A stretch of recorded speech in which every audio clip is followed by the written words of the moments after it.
हाय job seekers, कैसे हैं आप सभी। स्वागत है आप सभी का एक बार फिर जॉब्स मंडी आप सबके अपने यूट्यूब चैनल पर, जहां पर आपको 100% प्रूफ के साथ 2 रियल वैकेंसीज में लेके आता हूं।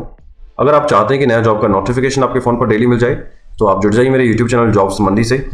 जुड़ने के लिए कोई आपको एक्स्ट्रा चार्ज नहीं देना है, बस पास में बने इस दिखाए गए सब्सक्राइब बटन को क्लिक करके बेल आइकन को प्रेस करना है, ऑल पे क्लिक करना है और वीडियो को लाइक कर दीजिएगा अगर आपको वीडियो का कंटेंट थोड़ा भी इन्फॉर्मेटिव लगा है तो। चलिए बात कर लेता हूँ आज की वैकेंसी, आज की भर्ती के बारे में। सो गाइस, अगर आपका सपना है कि कोर्ट की नौकरी पाने का तो भैया हाई कोर्ट की तरफ से बड़ी भर्ती आई है। अमूमन जो वैकेंसी आती है कोर्ट की 1, 2, 5, 10 ऐसे ही आती है, लेकिन यहाँ पे 300 से ज़्यादा पदों पर ये भर्ती आपकी रहने वाली है। बहुत बढ़िया भर्ती है, उच्च न्यायालय की भर्ती निकल के आई है। 70,000 रुपये महीने इसमें आपका जो मैक्सिमम सैलरी पैकेज यहाँ पे रखा गया है। अगर आपका सिलेक्शन होता है तो मल्टीपल पोस्ट है यहाँ पे, जिनके लिए मल्टीपल डेजिग्नेशन के लिए आपकी यहाँ पे वैकेंसी निकल के आई है। क्वालिफिकेशन के बारे में बात करूं तो अगर आपने 7वीं पास किया है, 8वीं पास किया है, 10वीं पास किया है या फिर 12वीं पास किया है या फिर आप ग्रेजुएट पास हैं तो आप एलिजिबल इसमें रहने वाले हो। अब क्या ये भर्ती है, कैसे आपको आवेदन करना है, कब लास्ट डेट रहेगी, कैसे कैसे सिलेक्शन प्रोसेस रहेगा, पूरा मैं इस वीडियो में कवर करने वाला हूं, बस आखिर तक बने रहिए। अगर चैनल पर पहली बार आए हैं, चैनल को अभी तक सब्सक्राइब नहीं किया है तो भैया सब्सक्राइब करके नोटिफिकेशन ऑन कर लीजिएगा, बेल आइकन को प्रेस कर लीजिएगा और वीडियो कंटेंट पसंद आए तो वीडियो को एक लाइक भी कर दीजिएगा। चलिए बात करता हूँ आज की भर्ती, आज की वैकेंसी के बारे में पूरी डिटेल, पूरी इन्फॉर्मेशन के साथ। सो दोस्तों, हाई कोर्ट की तरफ से नई भर्ती आ चुकी है। 2026 की नई स्कीम की रिक्रूटमेंट आने वाली है। सो जिस भी कैंडिडेट का सपना है कि भैया कोर्ट की वैकेंसी, कोर्ट में नौकरी करने का, वो भी उच्च न्यायालय में काम करने का, बस वीडियो को ध्यान से देखना है। स्टेप बाय स्टेप सब कुछ समझाने वाला हूं मैं आपको इसी वीडियो में। अगर आप चाहते हैं कि भैया एक और ऐसी वैकेंसी के बारे में पता चले आपको, तो आप यूट्यूब चैनल जॉब्स मंडी से जुड़ सकते हैं। बाकी एक नई वैकेंसी, लेटेस्ट वैकेंसी मैंने जिसमें बिना परीक्षा के आप ऑफिसर बन सकते हैं, उसका वीडियो मैंने अटैच कर दिया अपने पोस्ट के अंदर। आप जाके वीडियो देख सकते हैं और जाके अपने इसके लिए भी आवेदन कर सकते हैं, एप्लीकेशन आप डाल सकते हैं, जिसमें केवल 12वीं पास कैंडिडेट चाहिए, कोई एग्जाम नहीं देना है, कोई फीस नहीं देना है। विभाग के बारे में बात करूं, नाबार्ड विभाग के अंदर ये वैकेंसी आपकी निकल के आई है। चलिए वापस आते हैं अपनी पुरानी पोस्ट पर। तो टोटल पदों के बारे में तो आपको भैया मैं पहले ही बता चुका हूं, थंबनेल में 300 पदों पर ही भर्ती आपकी रहने वाली, जो काफी बड़ी भर्ती रहेगी आपकी। अब बात करूं इंपोर्टेंट डेट्स यानी महत्वपूर्ण तारीखों के बारे में, तो आपके जो आवेदन है 30 मार्च 2026 से स्टार्ट है और लास्ट डेट रहेगा आपका 19 अप्रैल 2026। एग्जाम की डेट अभी कोई नोटिफाई नहीं हुई है, जैसी आती है आपको टेलीग्राम, इंस्टाग्राम या फिर आपको व्हाट्सएप चैनल पर बता दूंगा। आप ये तीनों पेज ज्वाइन कर सकते हो, लिंक मैंने डिस्क्रिप्शन में बायो में आपको मेंशन कर रखा है। चलिए आगे बढ़ते हैं सैलरी के बारे में। तो गाइज आपकी जो यहाँ पे सैलरी रहेगी ना, वो पोस्ट वाइज रहेगी as per the pay scales, लेकिन मैं आपको पे ग्रेड बताता हूँ कितने से कितने के बीच में रहेगा। तो आपका जो पे ग्रेड रहेगा 20,000 से लेके 1,47,760 के बीच में ये पे ग्रेड आपका, बेसिक पे ग्रेड आपका रहने वाला है। लेकिन सैलरी यहाँ पे ऐसा नहीं है कि 20,000 मेंशन किया तो आपकी 20,000 मासिक सैलरी रहेगी, नहीं। अगर आपका 20,000 पे ग्रेड है, समझो कि आपकी जो मासिक सैलरी रहेगी वो रहेगी 35 से 40,000 रुपए। अब बताओ कि अगर 1,47,000 आपका पे ग्रेड रखा गया तो आपकी सैलरी कितनी रहने वाली है। तो ऑफिसर लेवल से लेकर जूनियर लेवल तक ये वैकेंसी निकल के आई है, बस वीडियो को ध्यान से पूरा देखिएगा। चलिए आगे बढ़ते हैं। अब बात करते हैं एलिजिबिलिटी क्वालिफिकेशन के बारे में। तो स्टेप बाय स्टेप मैं आपको सब कुछ बताने वाला हूं। अगर केवल आपने 7वीं पास किया है तो आप ऑफिस सबऑर्डिनेट पद के लिए आवेदन कर सकते हो। जी हाँ दोस्तों, अगली पोस्ट पे बढ़ते हैं। अगर आपने कोई भी डिग्री की है आर्ट्स, साइंस, कॉमर्स या फिर लॉ से और आपकी typing speed, short hand speed, computer science की आपकी नॉलेज अच्छी है, तो आप assistant, examiner, typist, copyist, data entry operator और स्टेनोग्राफर जैसे पद के लिए एप्लीकेशन इसमें डाल सकते हैं। अब बात करते हैं अगली पोस्ट के बारे में। गाइज अगर आपने डिप्लोमा किया है, डिग्री की है किसी भी रिलेटेड ट्रेड से, तो आप junior medical records technician, assistant instructor पद के लिए आवेदन इसमें आप कर सकते हो।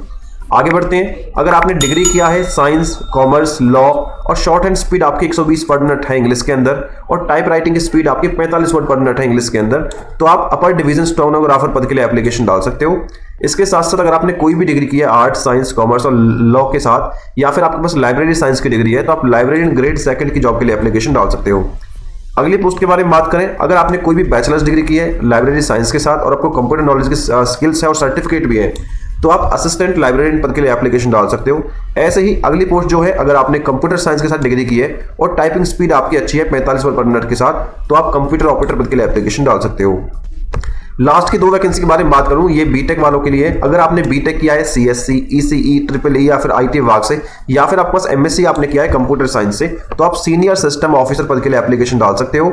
लास्ट जो वैकेंसी बचती है वो है कि अगर आपने कोई भी डिग्री की है लॉ के साथ या फिर 3 से 5 साल का कोई भी कोर्स किया आपने डिग्री में, तो आप सेक्शन ऑफिसर पद के लिए एप्लीकेशन डाल सकते हो। आई होप सारी पोस्ट मैंने आपको स्टेप बाय स्टेप बता दी है किसके लिए क्या एलिजिबिलिटी चाहिए। बाकी इसके रिगार्डिंग कोई और डिटेल चाहिए तो आप हमारा ऑफिशियल नोटिफिकेशन चेक कर सकते हो, जो मैंने लिंक मेंशन कर दिया है वीडियो के डिस्क्रिप्शन के अंदर। ठीक है, आगे बढ़ते हैं। एज लिमिट के बारे में बात कर लेते हैं। फॉर्म भरने की लास्ट डेट को आपकी कम से कम आयु 18 वर्ष रहती है, अधिकतम आयु 42 वर्ष तक रहती है, तो अब इसमें आप एलिजिबल रहने वाले हो, एप्लीकेशन डाल सकते हो। और इसमें रिलैक्सेशन गवर्नमेंट आपको देने वाली है।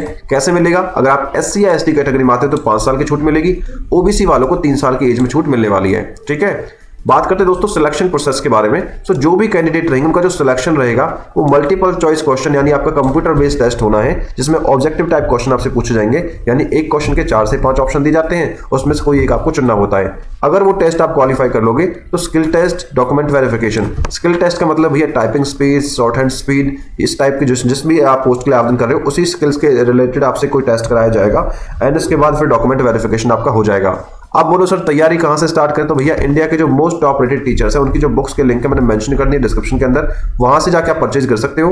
बाकी बात करूं एप्लीकेशन फीस के बारे में, अगर आप general, OBC, economic weaker section category में आते हो तो 800 रुपये आपको देना है। SC ST वालों को 50% की फीस में भी छूट मिल रही है, यहाँ पे आपके 400 रुपये में आप फॉर्म भर सकते हो। पर ध्यान देने वाली ये बात यह है कि जो SC ST वाली जो कैटेगरी है ना वो केवल उन्हीं कैंडिडेट्स के लिए एप्लीकेबल है जो उसी स्टेट से बिलोंग करते हैं जिसकी वैकेंसी है। अदरवाइज अगर आप बाहर के किसी स्टेट से बिलोंग करोगे तो आप जनरल कैटेगरी में ही माने जाओगे। ठीक है, एक चीज आपको नोट और करनी है कि यहाँ पे अगर आप 2 पोस्टों के लिए आवेदन कर रहे हो तो भैया आपको एप्लीकेशन फीस भी अलग अलग पे करनी होगी दोनों पोस्ट पे। तो साफ साफ मेंशन है द कैंडिडेट शैल पे separate fees for each post applied. ठीक है, आई होप क्लियर हो गया होगा। चलिए आगे बढ़ते हैं। अब लास्ट स्टेप बचता है कि सर सब कुछ समझ लिया हमने, अब आवेदन करना कैसे है। इस वैकेंसी में अगर आप इंटरेस्टेड हो तो ऑनलाइन तरीके से आपको एप्लीकेशन डालना है। करना क्या है, सबसे पहले हमारी वेबसाइट पे जाना है jobsmandi.in, या फिर वीडियो के डिस्क्रिप्शन में जो लिंक दिया उस पर क्लिक करके सीधा आप हमारी इस पोस्ट पर आ जाएंगे। पोस्ट को आपको अच्छे से पढ़ना है, अपना रजिस्ट्रेशन करना है, अपनी ऑनलाइन फीस पेमेंट करनी है। पेमेंट करने के बाद आपको लॉगिन आईडी पासवर्ड आपकी ईमेल पर आ जाएगा। पेज को लॉगिन करके अपने फॉर्म को कंप्लीट कीजिए, डॉक्यूमेंट अटैच कीजिए और अपने एप्लीकेशन फॉर्म का प्रिंट आउट ले लीजिएगा। ठीक है, सो बात करूं जॉब लोकेशन की, तो guys after the selection job रहने वाली आपकी आंध्र प्रदेश हाई कोर्ट के अंदर। हालांकि ऑल ओवर इंडिया की भर्ती है, पूरे भारत से कहीं से भी इसमें आप एप्लीकेशन डाल सकते हो। I hope guys video content आपको इन्फॉर्मेटिव लगा होगा। वीडियो लाइक करें, चैनल को सब्सक्राइब करें आने वाले नई अपडेट्स के लिए। यहाँ पर कुछ मैंने इंपॉर्टेंट लिंक्स दे दिए जिसमें आपको बताता हूँ 100% प्रूफ मैं आपको प्रोवाइड कराता हूँ। तो भैया ये रहा आपका ऑफिशियल नोटिफिकेशन का लिंक और ये रहा आपका अप्लाई ऑनलाइन करने का link. So thank you so much for watching. मिलता हूँ एक नई भर्ती की वीडियो के साथ, तब तक के लिए जय हिंद और जय भारत।